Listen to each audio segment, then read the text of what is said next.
You're listening to Republic Broadcasting Network because you can handle the truth.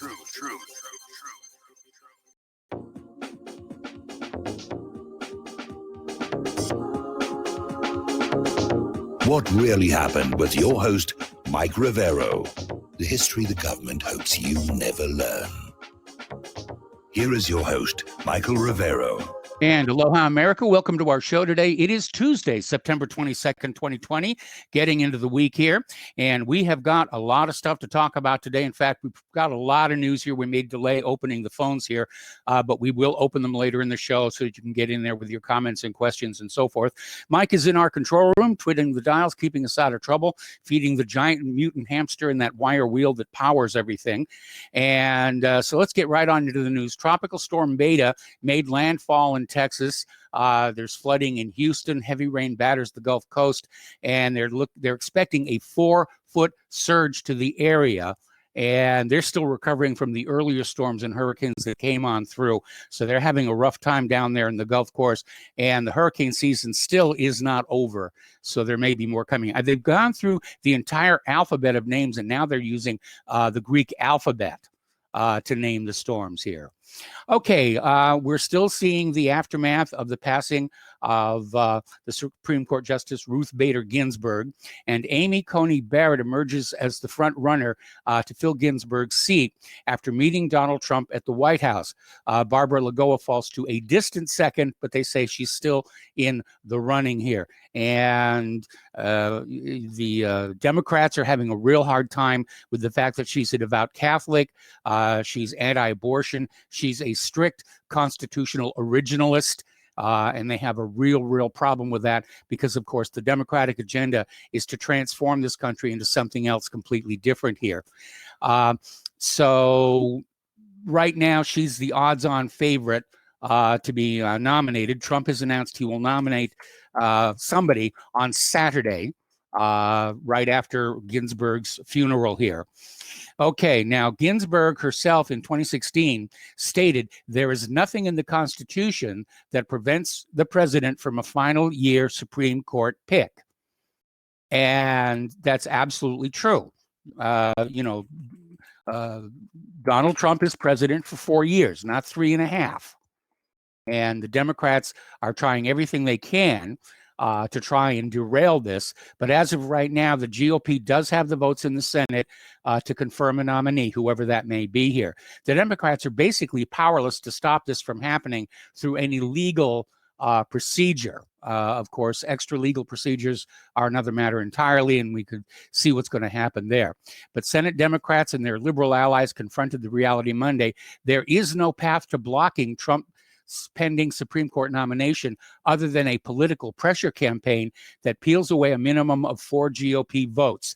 Now, 2 of the Senate Republicans have already said they're not going to vote at all because they're also convinced that the next president should have the choice. Personally, I think the Republican Party should deny future funds to these 2. But at this point, Mitch McConnell is saying they do have the votes to confirm even without those 2 missing senators here. So deep into their 6th year in the minority, Democrats can use some procedural tactics that might briefly delay the confirmation process. But if at least 50 Republicans approve of Trump's pick to replace the late Justice Ruth Bader Ginsburg, that nominee is certain to be seated. Now, all eyes are out there in Arizona on the special election there to replace one of their senators. It's a very tight race. And obviously, if the Republican candidate wins, it's going to mean a stronger majority in the Senate. But even if the Democrat wins, they still have the votes to confirm. All right. Pardon me. Democrats are threatening to fly to Washington and prevent a Senate vote on the Supreme Court nominee by lying down on the floor to block the entry to the Senate. Personally, I would just walk on top of them and I would wear spike heels, which I don't have, but I would buy them for the occasion here. Now, Matt Gaetz is out there saying if GOP Senators Murkowski and Collins refuse to vote for the nominee, they should lose their funding from the GOP. Funny, I think I've heard that someplace before. Far-left DC mob harasses Senator Lindsey Graham at 6 in the morning. They blast bullhorns, flash strobe lights, try to enter his yard. This gets into the area of the extra legal path to blocking the nomination. But Senator Lindsey Graham is saying, we have the votes to confirm the new judge before the election, and we're going to do it. Now, Newsweek attacked the Supreme Court nominee, Barrett, Amy Coney Barrett. They attacked her on the basis of her Christian faith here, and they ran a story, and somebody actually sent it to me, basically saying that a Catholic group Barrett is a member of was the inspiration for The Handmaid's Tale, which is this book, later a movie, later a TV series, that was about this religious dictatorship that took root here in the United States here. And it was based on a novel by Margaret Atwood. And Atwood said, no, that's not where the inspiration came from. So Newsweek was forced to issue a correction. And the correction reads, this article's headline originally stated, "The People of Praise inspired the Handmaid's Tale." The book's author, Margaret Atwood, has never specifically mentioned the group as being the inspiration for her work. A New Yorker profile of the author from 2017 mentions a newspaper clipping as part of her research for the book of a different charismatic Catholic group, the People of Hope. Newsweek regrets the error. But of course, they print those corrections way, way down where they're hard to see. And the headline is still out there and people are looking at that. Anyway, Caitlin Johnston is out there saying that Ginsburg death means the two-headed uniparty will threaten Americans with removal of civil rights. And U.S. Supreme Court Justice Ginsburg has died, which means the U.S. election is going to revolve around abortion and other civil rights for the foreseeable future, which won't change much since this presidential race hasn't really been about anything since the end of the Democratic primaries. The opportunistic galvanization process has already begun before Ginsburg's body is even cold, with liberal influencers calling on Democrats to rally to a November win for the notorious Ruth Bader Ginsburg, and Trump supporters dropping their faux anti-establishment shtick and metamorphosing into a bunch of mini Mitch McConnells. Leftists are being shrieked at by corporate Dems as they need to fall in line and support Biden, or they're personally responsible for every civil right that's taken away by Ginsburg's replacement. Okay. Democrats are threatening to impeach Trump if he fills the Supreme Court vacancy. Okay, and he actually made a joke at one of his rallies there saying he's going to be the only president impeached for doing his job as the Constitution lays it out. But the president is constitutionally obliged to nominate Bader Ginsburg, and he needs to do it quickly so the court can be ready to counter all the cheating that the left will try this November. So the Democrats are now thinking of trying to impeach President Trump again if he tries to push through a Supreme Court nominee this year. Given that he is obliged to fill such vacancies under Article 2, Section 2 of the Constitution, that's like trying to impeach someone for doing their job properly. But Nancy Pelosi can't help but threaten him anyway. And it's going to get weird. Nancy Pelosi is out there saying we can impeach Trump every day of the week for anything he does. And Pelosi told Kara Swisher of the New York Times in an interview released Monday, the House of Representatives can impeach Donald Trump every day of the week for anything he does. Swisher, a tech journalist with left-wing views, was pushing Pelosi to commit to doing more to fight back against Trump, the Republicans, and the conservative agenda. Now, Donald Trump, on, again, one of his little rally speeches, dares Nancy Pelosi to try and impeach him a second time for filling the Supreme Court seat. Now, the first impeachment failed because they really didn't have anything. Impeachment is for high crimes and misdemeanor. And how are you going to impeach the president for doing the job the Constitution says he has to do? So Speaker Pelosi, who's obviously a critic of the president, was one of the key figures behind the original impeachment inquiry to Trump, which ended in his acquittal. U.S. President Donald Trump dared the speaker to impeach him a second time for his attempts to nominate a replacement for Ruth Bader Ginsburg. He said, "I'm the only guy in the world that could be impeached for filling a seat. Go ahead, I want them to do that." Over at Facebook, they're going to take exceptional measures to limit content if the U.S. election descends into violent chaos, warns Global Affairs head Nick Clegg. Now, Facebook is preparing to basically block posts, probably conservative ones, to restrict content if the U.S. election descends into chaos or violence. The site is thought to be planning for 70 possible scenarios, including military strategists.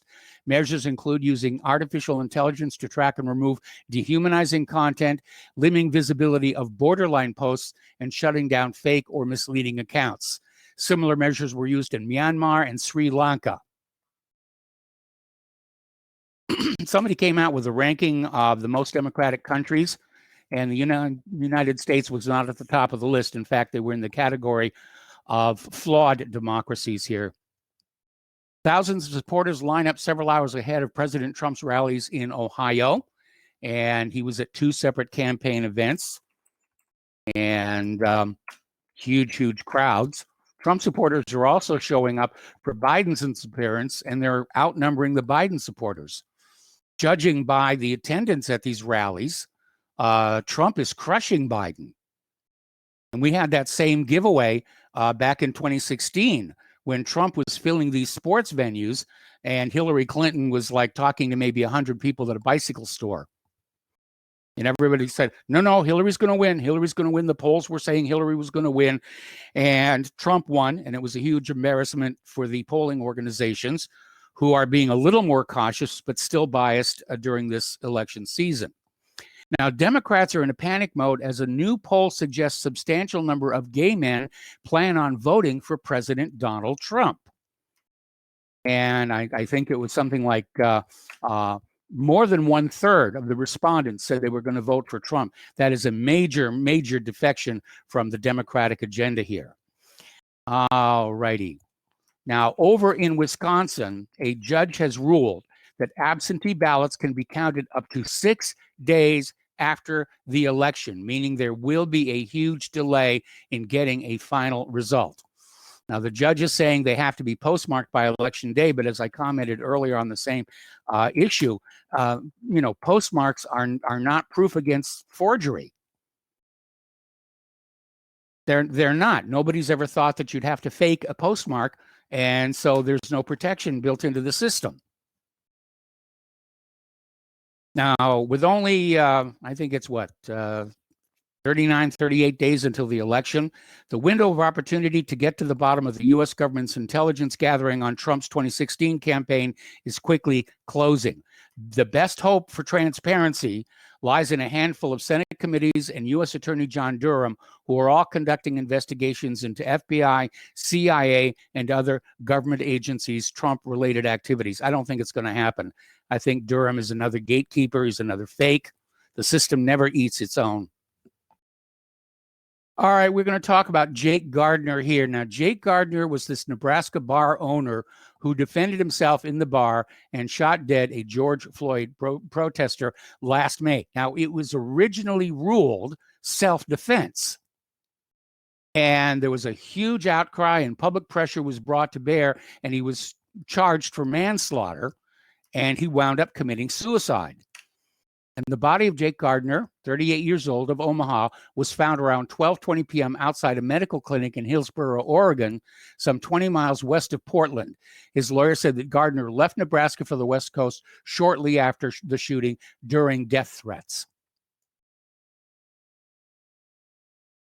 Facebook, again, is censoring posts that accurately describe wildfires linked to arrests of arsonists. Yesterday, we posted this entire list of all the people who had been arrested for arson on the West Coast. So it's definitely some of those fires were started by arsonists, firebugs we used to call them when I was a kid. And Facebook is censoring it because the official story is it's all global warming. It's global warming. It's the fault of all of you for not passing the Green New Deal. So Facebook has announced it will be removing all posts linking the wildfires sweeping through the West Coast to arsonists after the FBI brushed off the reports as nothing but baseless theories. They're not baseless theories. They're reports from the police departments. We had this one, I think it was a deputy sheriff, made a video saying, yes, we are arresting arsonists. We are finding this. There was that Zoom meeting from the Clackamas County county commissioners where they had a report that gas cans were being stockpiled. Julian Assange is in the news again. He's in the middle of his extradition hearing over in Great Britain. And Slavoj Zizek is saying the treatment of Assange is an assault on everyone's personal freedoms. Julian Assange has had his rights stripped away in a case that should alarm millions, but too few people care because his character has been assassinated. He might have to go to prison before he gets the support he deserves. There's an old joke from the time of World War I about an exchange of telegrams between the German army headquarters and the Austrian-Hungarian HQ. From Berlin to Vienna, the message is, the situation on our part of the front is serious but not catastrophic. And the reply from Vienna is, with us, the situation is catastrophic but not serious. The reply from Vienna seems to offer a model for how we react to crises today. From COVID-19 to the forest fires to Tropical Storm Beta. Yeah, we know a catastrophe is pending. Media warn us all the time, but somehow we're not ready to take the situation seriously. We should be taking the situation with Julian Assange seriously because that will be the nose under the camel's tent for the eventual destruction of the independent media. Now, under the Espionage Act, a journalist can be charged if they solicit the release of classified information. If it is simply leaked to them, the way the Pentagon Papers were, then they're protected by the protections of the press. And that's what the Supreme Court ruled in the Pentagon Papers case here. But a group of over 160 and former politicians endorsed a letter that demands the British government release Julian Assange immediately. The publisher is currently fighting extradition to the U.S. at the Old Bailey. He could face 175 years in prison for exposing U.S. war crimes. Now, presidents, ex-presidents, and political leaders have added their names to that growing list calling for an end to the Assange persecution. Argentinian President Alberto Fernandez, Venezuelan President Nicolas Maduro have added their names to an open letter to the British government calling for an end to Assange's persecution. The message has now been signed by 167 ministers, former heads of states, current head of states, members of parliament. It's addressed to Prime Minister Boris Johnson and warns Britain against violating domestic, international, and human rights law. What is really alarming is that corporate U.S. reporters are silent about the fact that they themselves are being spied on by the apparent CIA contractor that targeted Assange. Despite being spied on and having their privacy invaded by UC Global firm that targeted Assange, reporters from major corporate U.S. news outlets have said nothing in protest. Meanwhile, new evidence of that firm's CIA links has emerged. A Spanish security firm apparently contracted by U.S. intelligence to carry out a campaign of black operations against Assange spied on several U.S. reporters, including Ellen Nakashima, the top national security reporter of the Washington Post, and Lowell Bergman, a New York Times and PBS veteran. Okay, yesterday we had a caller call on in about the Emmys and how lackadaisical it was, and I said I didn't have the numbers at that point. Well, the numbers are in. The Emmy ratings dropped to an all-time low. In fact, it's an all-time low for any major Hollywood awards show. 6.1 million viewers. That is an epic fail. So, you know, they aired virtually Sunday night with no live audience in Los Angeles. And I think it's just people are getting tired of the Hollywood culture because they've gone out on the far left liberal fringe. And, you know, I miss working in the industry, but there's a part of me that's glad I'm not, you know, mired in that anymore because I wasn't willing to go along with a lot of that, which is one of the reasons I got, you know, kicked out. All right, let's talk about COVID-19 here. CDC the other day put out a new guidance saying that coronavirus spreads through the air. Now they've backtracked and say they mistakenly published the guidance that the novel coronavirus spreads through the air was posted in error. Now, the World Health Organization is saying it spreads through the air, but the CDC backed off. Over in India, the COVID-19 tally surges past 5.4 million. It's an unprecedented level in India. The country now has the second highest coronavirus caseload in the world after the United States. Okay, we're going to take a break here for commercials, and we'll be back with more news after these few words.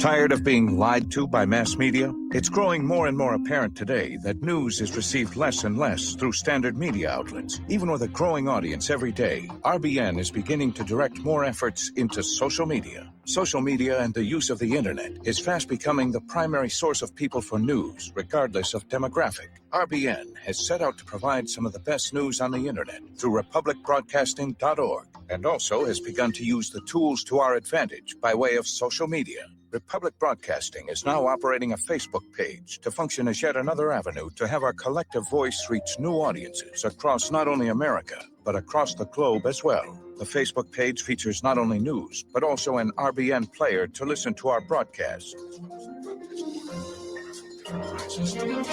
Get involved by visiting facebook.com/Republic Broadcasting and liking our page and share it with your friends and family, because you can handle the truth.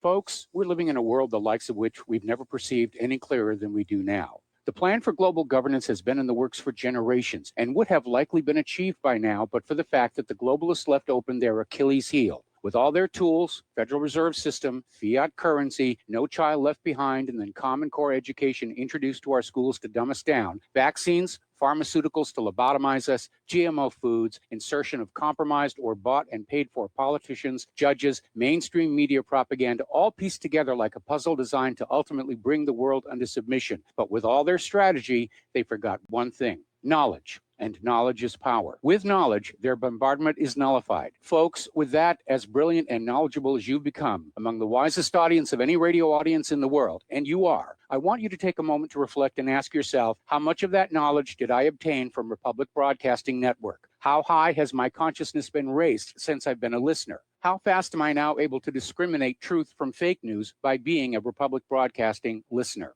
How clear am I now able to see the world since I've been listening to RBN? Ask yourselves those questions, folks. Then ask yourself, what is that knowledge worth to me? Like my morning coffee, how would I survive without it? A voice of truth in a sea of lies. Do we not all need to make sure it survives? Like public broadcasting, we are now finding we can only survive with listener support. Censorship, advertisers being attacked, truth itself being attacked. It's the only way through this. We at Republic Broadcasting humbly ask you to become a supporter. Look at your budget and make a determination of what Republic Broadcasting is worth to you and what you can afford on a monthly basis.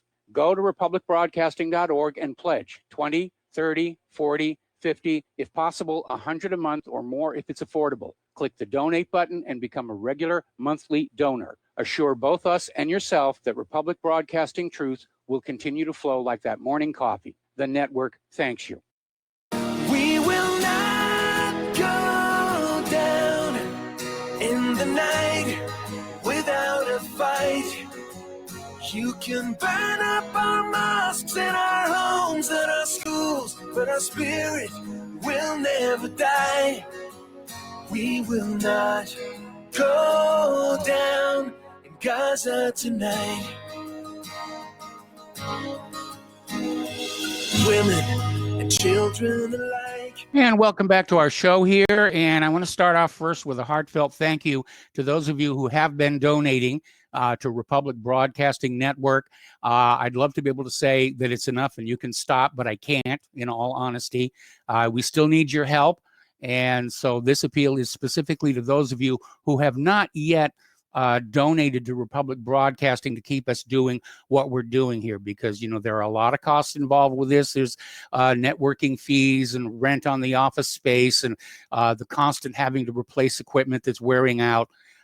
So please, forget the pizza this weekend and instead send the money in to Republic Broadcasting here, because we won't fatten you the way the pizza will.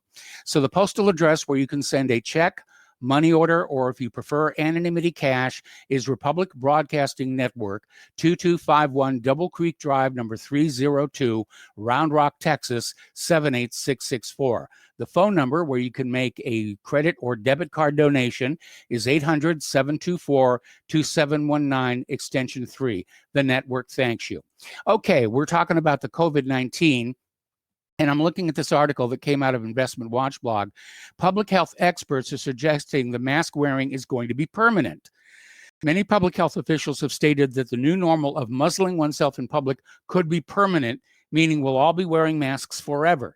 Even with the vaccine, apparently they want the faces of the public masked and dehumanized. Well, maybe that'll work. Maybe it won't, because all of a sudden, I don't know if you've seen the commercials on TV, there are these new face coverings that are clear plastic. You wear them around the neck and you flip this little plastic up, and it's, basically a splash screen, if you will. They even have them on the shelf at the local supermarket, and it allows your face to be seen. And I think those are going to start being very, very popular indeed, because you don't have a lot of the problems that you have with the masks. And certainly a solid plastic shield is going to be less permeable to the viral particles than a cloth mask. Those cloth masks are like trying to stop mosquitoes with a chain link fence. Okay, the British government's Operation Moonshot, which seeks to make access to travel, theater, sports, and other events dependent on endless COVID tests, is a hideously expensive, unnecessary, and illiberal scheme that needs to be ditched. This is Boris Johnson's little child here. You can do an awful lot with $127 billion. If you were a smoker, you could puff your way quite happily through the world's most expensive cigars without any worry about the cost. If you were a fast car enthusiast, you could it would buy you quite a few Ferraris. If you were a government, you could build over 100 new hospitals and employ a large number of new doctors and nurses to work in them. In fact, $127 billion is only $19 billion short of the entire budget given to the National Health Service England in 2018-2019. Okay. All righty. Dan Andrews Stasi down in Victoria. The Premier is under fire for a proposed law that would allow government officials to arbitrarily arrest citizens. Civil liberties groups are sounding the alarm in the Australian state of Victoria over the proposed Omnibus Emergency Measures Bill, which would afford government officials the power to arrest citizens who haven't committed any crimes. It's basically pre-crime, okay? Would allow the government officials to arrest people they suspect may spread coronavirus through planned future action, such as anti-lockdown protesters.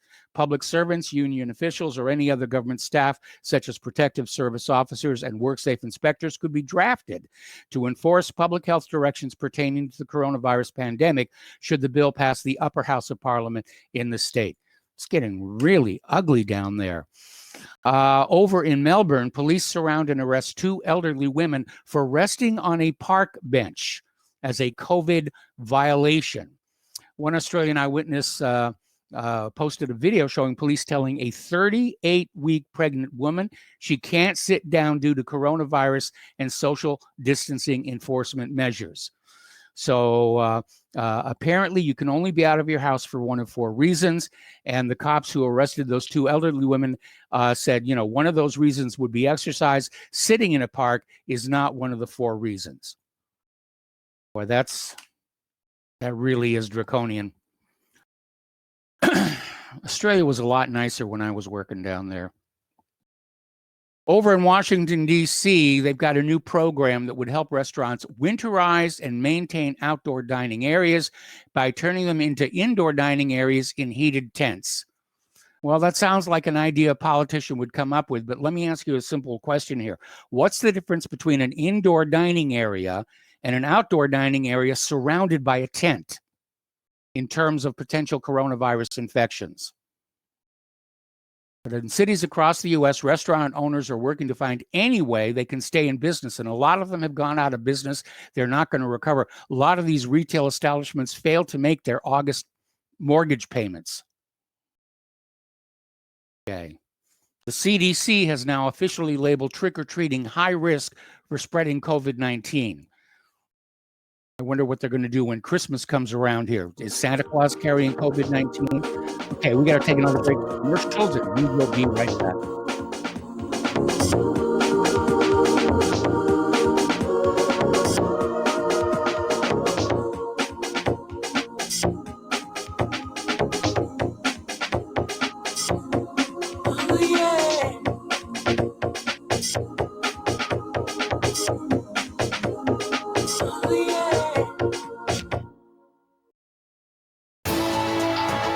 You are tuned in to the Republic Broadcasting Network.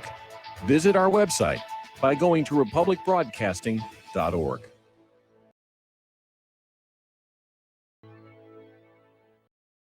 Corporate media dominates the American opinion. Finding independent voices that counter this avalanche is becoming increasingly difficult. With the endless corruption running rampant throughout our government, independent voices are needed more than ever to battle the offensive against our freedoms and liberties. As a listener of RBN, no one understands this concept better than you. Now it's up to you to do your part. The time has come for you to take action and begin broadcasting the truth to hundreds or thousands of people every month. Sound impossible? Quite the contrary. With pointed slogans from LibertyStickers.com, you can reach countless sleeping Americans unaware that they live in a real-life wonderland. LibertyStickers.com has a huge inventory of political bumper stickers and messages that reflect the truth about our government, our politicians, and the future of America. With so many in stock, there's one perfect for you. Visit us today at LibertyStickers.com. Again, that's LibertyStickers.com. Do your part. Your voice is important. Let it be heard. Ladies and gentlemen, J.R. Moore here. We have a special promotion going on at Republic Broadcasting. This is a fundraiser for Republic Broadcasting involving the Energy Cleaner. Mail me a postcard. My address is at my website at thelibertyman.com. We pick a postcard every other Thursday. When your postcard is drawn out, you get to buy an Energy Cleaner for $215 instead of $285, $70 discount. $200 goes to Republic Broadcasting. You also get a 10% discount on my mattress pads. So get those postcards in, put your name, your telephone number, your email address on there, and when your postcard is drawn, you get to get an Energy Cleaner for $215 instead of $285. Mattress pads, 10% off. Help us out at Republic Broadcasting and help yourself to get an Energy Cleaner at a deep discount. It's a win-win situation for everybody. We hope you can get these postcards in soon. Thank you very much. Extend your life with Extendovite. After about a month of Extendovite, I don't know what it is about the circulation factor. I was able to increase the weight, increase the amount of sets I could do. It has to do with the oxygen getting to the blood. You should market this as an athletic performance. And I don't change anything about my diet or anything. I just thought, this is amazing. Bilberry extract is got something called resveratrol in it, which is the same stuff that you get from red wine. It's also good for eyesight. And I was reading that the Royal Air Force during World War II would give their pilots bilberry jam so they could have better night vision stuff. This is amazing. To order, call 1-877-928-8822. That's 1-877-928-8822, or visit our website at heartdrop.com.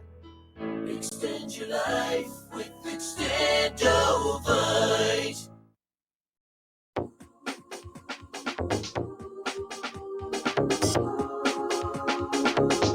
What Really Happened with your host, Mike Rivero.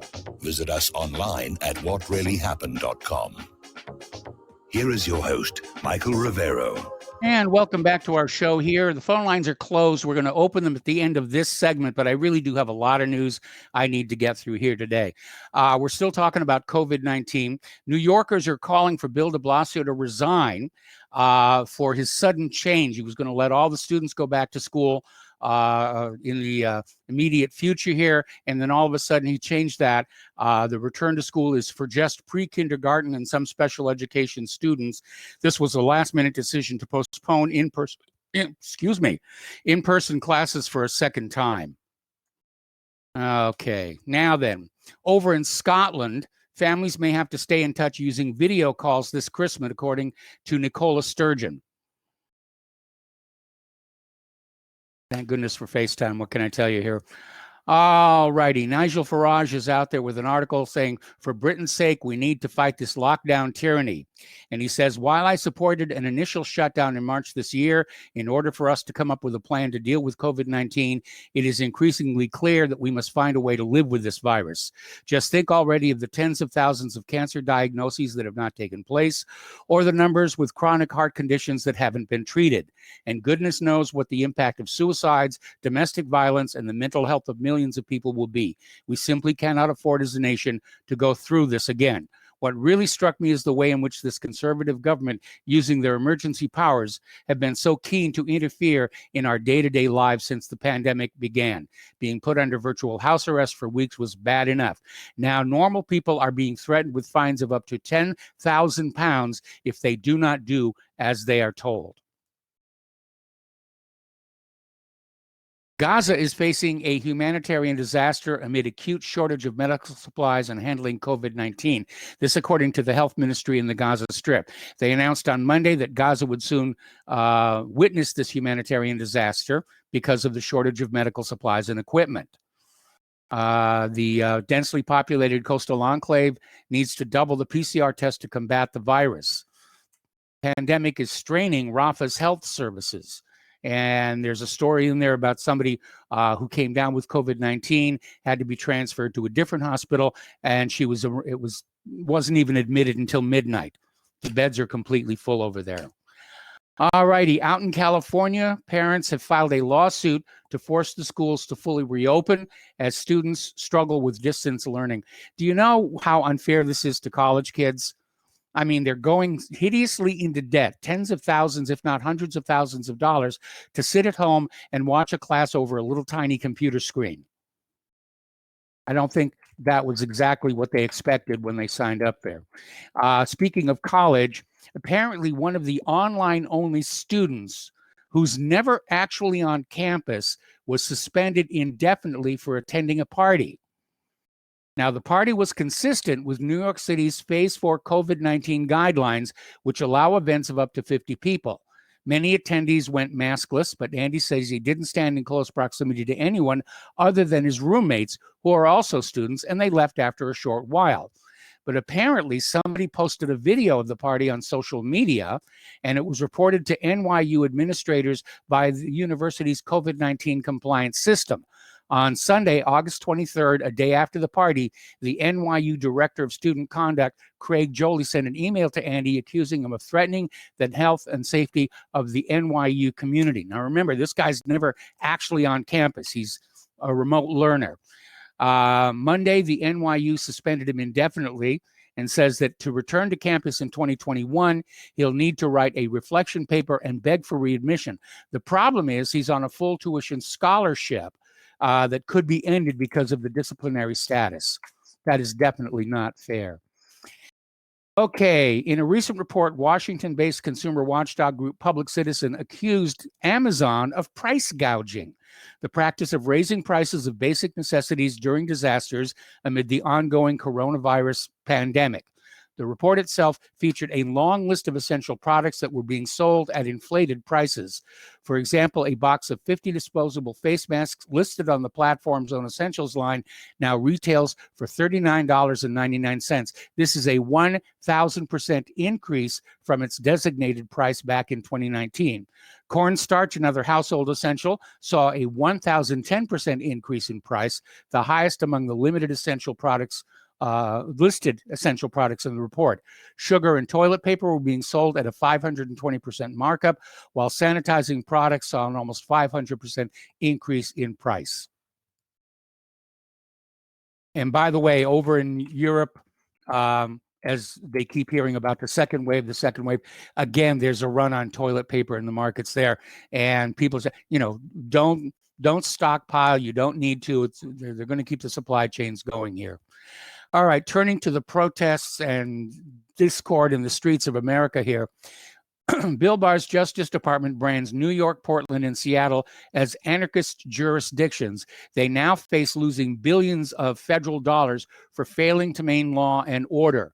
The idea, of course, being that the city government's first priority is the safety of their own citizenry. And the Justice Department declared these three cities as anarchist jurisdictions, and they can have federal funding ripped away for failing to clamp down on the violence. It listed the three cities as among those that have permitted violence and destruction of property to persist and have refused to undertake reasonable measures to counteract criminal activity. I mean, even Joe Biden is finally out there saying that this is criminal activity that's going on in these streets here. It's not mostly peaceful protesting. There's an article here that came out of Russia Today talking about the Orwellian indoctrination of kindergartners with critical race theory. Woke teachers and school administrators are waging a culture war for the minds of kids as young as 5 by inculcating them with toxic social justice teachings. And the author says that they got an unpleasant initiation into the culture war when, in the wake of the George Floyd killing, my 5-year-old child's elementary middle public charter school here in Los Angeles went from being an academic institution interested in preparing students for the workplace and college to an ideological hotbed devoted to promoting critical race theory over all other subjects. Okay. Apparently, protesters in Philadelphia are chasing down and assaulting random citizens for being Nazis.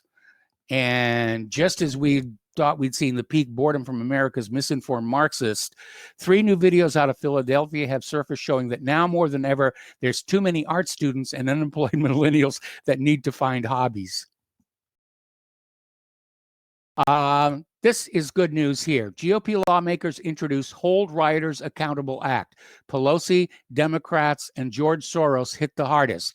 For months now, violent Black Lives Matter and Antifa leftists have been rioting in cities across the country, and they have been allowed to basically do what they wanted to do. All righty. Getting on over to the Breonna Taylor case here. Kentucky police initiate state of emergency ahead of grand jury decision on the Breonna Taylor case. The Louisville Metropolitan Police Department ordered a state of emergency on Monday for Louisville, Kentucky, ahead of a highly anticipated grand jury decision on the Breonna Taylor case. I understand they're boarding up buildings over there. And frankly, I think they're telegraphing which way the grand jury is going to go. And, you know, this is getting close. I mean, Louisville's just a hoot and a holler over that away here. So in the LMPD declaration, personnel were informed that all officers would be required to be present and would not be allowed to take time off in the coming days. All right. The Southern Baptist Convention is going to rename itself in a nod to Black Lives Matter. The group's president citing the ongoing Black Lives Matter riot movement as an imperative for the change. And the resolution to adopt a new name passed following a vote of church leaders, although it's unclear how they perceive the name Southern Baptist Convention as an insult to the Black Lives Matter movement. Okay. And still following up here, there's been yet another affirmative action fraud exposed. A graduate student at the University of Wisconsin-Madison has resigned from a teaching position after admitting on social media that they falsely claimed to be a person of color. Okay, CV Vitolo Haddad apologized last week in 2 posts on Medium and announced that they were leaving their position as the co-president of the university's Teaching Assistants Association. Okay, the apologies came after an anonymous post on Medium accused Vitolo Haddad of misleading people about his racial identity. Okay, the second police officer that shot in Compton has been released from the hospital, and apparently she got a phone call from Donald Trump, who told her the country was behind her, which I think is absolutely true. But it's great they're both out of the hospital now, although they'll be bearing the scars of what happened for the rest of their lives, both mental and physical. All right, let's turn to the international news now. There's a lot going on there.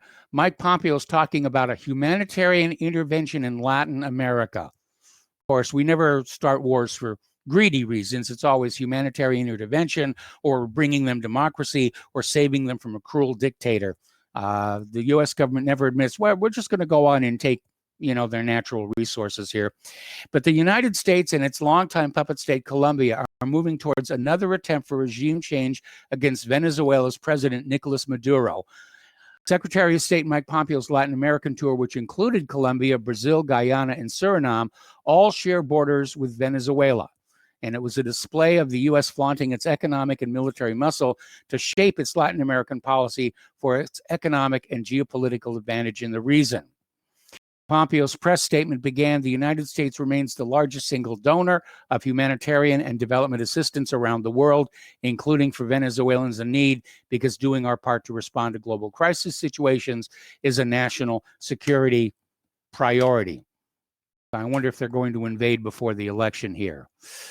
Over in Afghanistan, the Afghan government said yesterday that at least 57 Afghan soldiers were killed in overnight clashes with the Taliban, the bloodiest day of fighting since intra-Afghan talks began in Doha earlier this month. The Taliban has not confirmed any casualties, but an Afghan military spokesman said 54 Taliban fighters were killed in Kunduz, Takhar, and Baghlan provinces. A spokesman from the local government of Maidan Ward province said 26 Taliban members were killed there, bringing the total to 80. The Afghan government took the heaviest casualties in the central province of Uruzgan, where at least 24 Afghan soldiers were killed. Okay, China is signaling a war footing. Chinese minesweepers were in a drill to break the Taiwan sea mines threat. State media has confirmed what is a very serious and direct escalation in waters surrounding Taiwan amid the ongoing PLA military exercises. PLA ships were engaged in mock minesweeping activities amid Taiwan's attempt to deploy sea mines in the Taiwan Straits, although it's unclear the degree to which China's minesweeping ships actually entered the contested strait. Taiwan says it has the right to retaliate after China sent its military planes into the sensitive strait area 40 times in a deliberate threat of force. And Taiwan's defense minister is out there saying that the island has a right to defend itself. They're not afraid of China, but they will not provoke a confrontation. So the ball's in China's court on this one. All right, as you're already aware, the Trump administration has unilaterally imposed the UN sanctions on Iran without the blessings of the United Nations. And yesterday, the Trump administration announced new sanctions on Iran under the guise of enforcing stipulations of the 2015 nuclear deal, an agreement the U.S. withdrew from in 2018. The U.S. is taking these steps unilaterally with virtually no international support. The move is not only rejected by the UN Security Council, but also by key European allies like Britain, Germany, and France. President Trump signed an executive order yesterday that is meant to replace a UN arms embargo on Iran that will expire in October. The executive order allows the U.S. to impose sanctions on any individual or entity that sells weapons to Iran. This is going to worsen the trade war with China. And they're saying that the anti-Iranian sanctions won't change much when it comes to the Islamic Republic's present economic predicament, but will almost certainly provoke a worsening of the trade war with China, since the real intent seems to be to target the countless companies that are poised to participate in these two countries' reported $400 billion strategic partnership agreement by replicating the model of maximum pressure that's been experimented against Huawei over the past year. Now, an American analyst, Patrick Lawrence, is saying that a U.S. blockade of Iran, which is being talked about, would be an act of war. And Lawrence is saying the U.S. should not try to blockade the Islamic Republic in order to enforce illegal sanctions unilaterally, because blockades are acts of war. For the first time in 10 months, last week, a U.S. aircraft carrier sailed through the Strait of Hormuz and entered into the waters of the Persian Gulf after Washington threatened to illegally extend an expiring arms embargo on Iran. The U.S. Fifth Fleet said in a statement on Friday that the strike group led by the USS Nimitz, and including 2 guided missile cruisers and a guided missile destroyer, sailed into the Persian Gulf to operate and train with U.S. partners. The Nimitz strike group includes the USS Princeton and USS Philippine Sea, both guided missile cruisers, and the guided missile destroyer USS Sterett. Now, Iran yesterday, through Foreign Minister Javad Zarif, made a video address to the Council of Foreign Relations in New York, during which he proposed a full exchange of prisoners held by the U.S. and Iranian governments. It's unclear how many prisoners this would cover, but Zarif said the offer was to exchange all prisoners, adding that there are Iranians in U.S. prisoners who are only there because they refuse to betray their country. Iran has some U.S. citizens in prison on espionage charges, while mostly the Iranians held by the U.S. are facing allegations of violating sanctions. The U.S. has often demanded the unconditional release of all Americans held. Now, such releases are not unheard of. In December of 2018, the U.S. and Iran traded a pair of prisoners, and in June, Iran released a Navy veteran who had contracted COVID-19 in return for the U.S. allowing an Iranian-American doctor to visit Iran. Now, right now, the United States is concerned about Iran and North Korean cooperation, and they want to try and find some way to prevent it. And according to Elliot Abrams, Washington's envoy in Iran, the U.S. will do whatever it can to prevent it. Abrams was responding to a reporter's question on whether the United States had seen evidence that Tehran and Pyongyang had resumed cooperation on long-range missile development. There's a new United Nations report out, and it offers a grim reminder of U.S. complicity in the brutal war in Yemen. And if you want a graphic example of how U.S. intervention can very often make the situation worse, look no further than Yemen. Okay, we're going to go ahead and open the phone lines now, 800-313-9443, and we'll start taking phone calls after these words from our sponsors. So stay tuned. We'll be right back.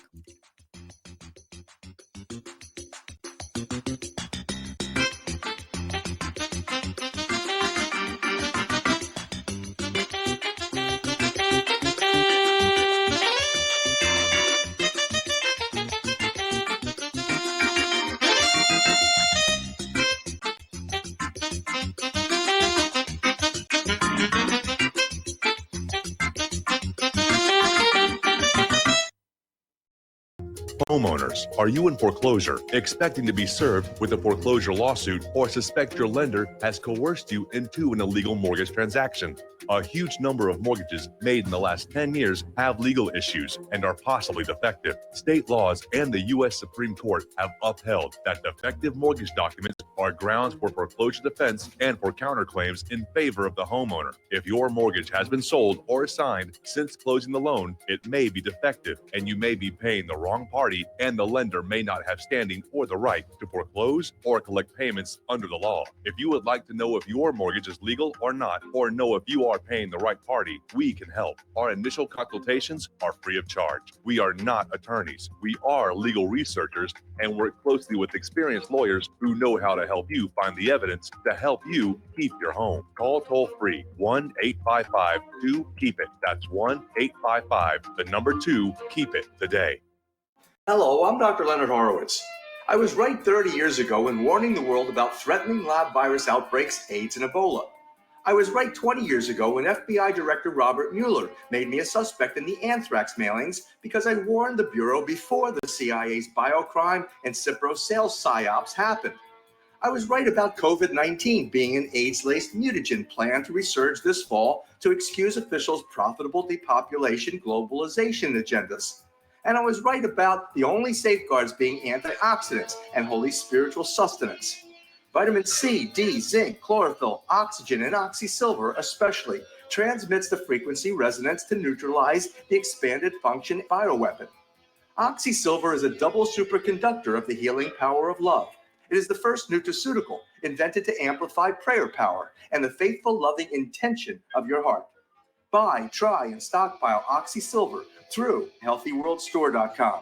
What would you say if I told you we have a new tool that will increase production and lower maintenance costs for your meat processing company? And it would pay for itself in just 6 weeks. When pigs fly! The new EaseOff Model EZ4 replaces old spring-style carcass droppers and is faster, safer, and more reliable. The EaseOff lowers or lifts 1,000 pounds to or from your rail automatically using our remote control. Sounds expensive. Can I afford it? Can you afford not to try the EaseOff? It installs fast with just 3 bolts in place of your current dropper. The effortless operation will reduce fatigue and injuries, speed up your line, eliminate downtime, and increase profit. How can I order my EaseOff? Go to easeoff.com, EAZEOFF.com, and hurry because we are offering $200 off on the new EZ4 for a limited time. Easeoff.com. We make pigs fly.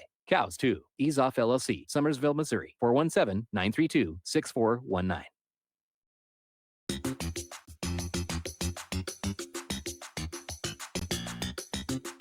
Welcome to What Really Happened Radio. Visit us online at whatreallyhappened.com.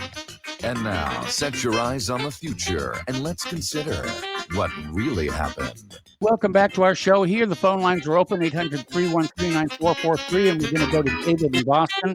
Hello, David. Welcome to the show. What's on your mind? Aloha, Michael. Michael, getting back onto former Minneapolis police officer Derek Chauvin. I talked about him a little bit yesterday, but Michael, evidently there's a general gross misperception by the public about former officer Chauvin. It's leaking out, Michael, like with his defense team, when he goes to trial, evidently his defense team is going to put forth this sort of a defense. I don't know if the jury's going to buy it, but evidently former officer Chauvin, he loves black folks. And he saw that all around the country in the blue cities that the police were taking the knee with the Black Lives Matter folks and everything to show their solidarity with them and so on. So evidently, former officer Chauvin, to show his solidarity with Colin Kaepernick and the Black Lives Matter movement, he was taking a knee. He was simply taking a knee, and he was trying to save George Floyd. Oh, David, that's a bit of a reach. Oh, really? You don't Yes. think the jury will buy that? I wouldn't buy it, and I don't think the jury will buy that. Oh, okay. I don't know. Apparently, he had altruistic motives. He was just taking a knee, trying to save. Yeah. Now, and Mike, and then this other topic with this Ruth Bader Meinhof. That's what I call her. But yeah, these young college girls and everything. The woods is full of them back here. You won't see the system educating a young white man, but all these young white women, going to college and everything nowadays. The last thing they're concerned about, of course, is finding a nice husband and having some beautiful children or anything. But anyways, they're going around, and you probably heard this, of course, Mike, that you can't spell truth without Ruth. Everybody's, I guess, heard that. You've heard that, yes. Right? Yeah, you can't spell truth without Ruth. But I don't have a black belt in karate, and I don't have a black belt in judo. However, I do have a black belt in jiu-jitsu. I'm a jiu-jitsu master. So I usually come up with an answer for all these platitudes and everything. But my answer, Mike, actually, I tried this on some young college girls, and one of them flipped me off, and then the others joined in flipping me off when the first one flipped me off. But I told them I was old school and everything, and I'm a red-blooded American, and I told them that maybe you can't spell truth without Ruth, but you can't spell Babe Ruth without Ruth either. So the answer to the un-Americans, us Americans, red-blooded Americans, when they throw that in our face that you can't spell truth without Ruth, just come back and tell them, yeah, but I'm old school and I don't spell Babe Okay, Ruth. David, we're going to have to let you go. We got to take a break for station identification. Got more callers waiting on the line, and we will be right back.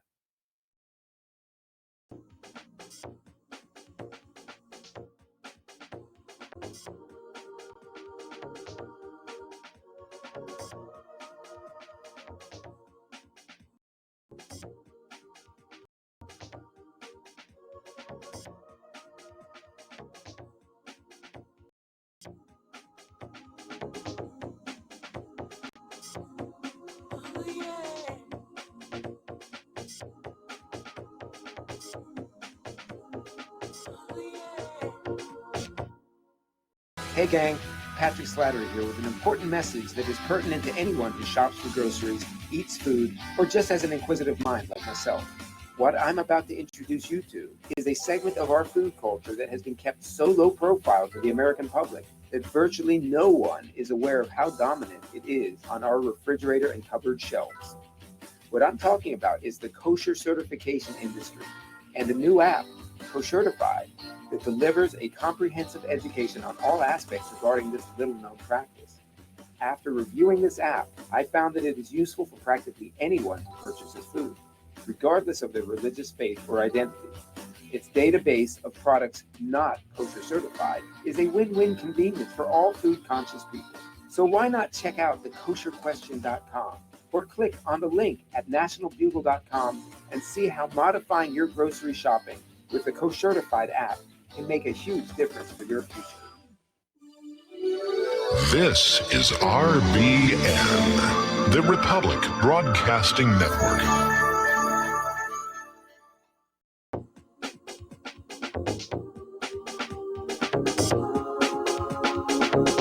What really happened with your host, Mike Rivero, because World War III is a really bad idea.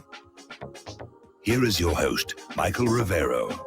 Welcome back to our show here, hour number 2. The phone lines are open, 800-313-9443, and we're going to go to Joe in Tennessee. Hello, Joe. Welcome to the show. What's on your mind today? Hey, Mike. I was reading there that Limbaugh thinks they should not even have hearings and just go right to a vote. I think. I heard that. I think that's like giving into him. I mean, and the other thing is, I think the theatrics of like the Kavanaugh theory with the transsexuals getting up and screaming and the audience, as long as it doesn't get too out of hand where it doesn't totally obstruct it, I think it's the best thing going for the Republicans and whoever the nominee is to have hysterical, crazed leftists making spectacles of themselves, and it's an embarrassment to the Democrats. I mean, I think that the way the Kavanaugh hearing plays out, I'd love to see it happen all over again with a little bit of Feinstein saying the dogma is strong in this one. Did you hear? That's what she said to that Barrett before when she was up for appeals court. I mean, to think that a Jewish senator would have the chutzpah to say something like that, the dogma. I mean, how insulting that is to Catholics. And I hope she says it again, just because that's where her heart is. Let the people see it. And that's what I want from these whole hearings is the exposure. The other thing I find funny, and in a way, I called last week and I told you about Bill White, how in Toledo his march against black crime caused the blacks to burn Toledo down. And I'm seeing the same thing with these Democrats saying, we'll burn it to the ground. We'll tear these institutions. And personally, I'm sitting back and going, go ahead. And I'm wondering if, if they're going to do it, I'm not saying I want to burn these institutions to the ground, but I'm no big fan of big government. These institutions are just used by Zionist big money and corporate big money.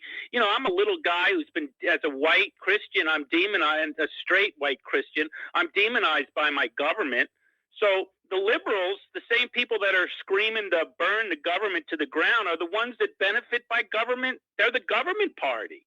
So go ahead. It's kind of like Bill White turned around, like, okay, let's show the country, the rest of the country. And meanwhile, you're burning down institutions that I don't have any faith in anyway. Go ahead, have at it. I'm not saying I'm going to be any part of it, but I'm going to sit back and watch it.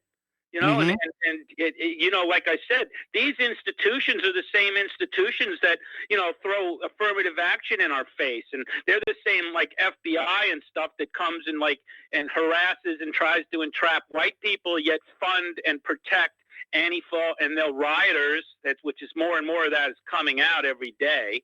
So why should I care?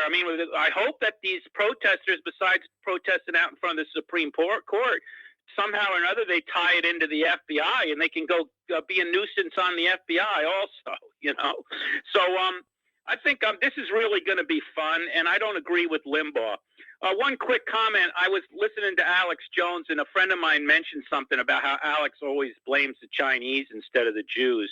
So whenever Alex blamed the Chinese today, I substituted in my mind Jews, and it worked. It was like a secret decoder ring.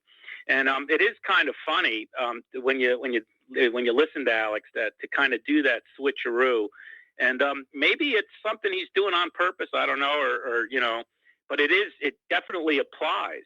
So that's kind of an interesting thing.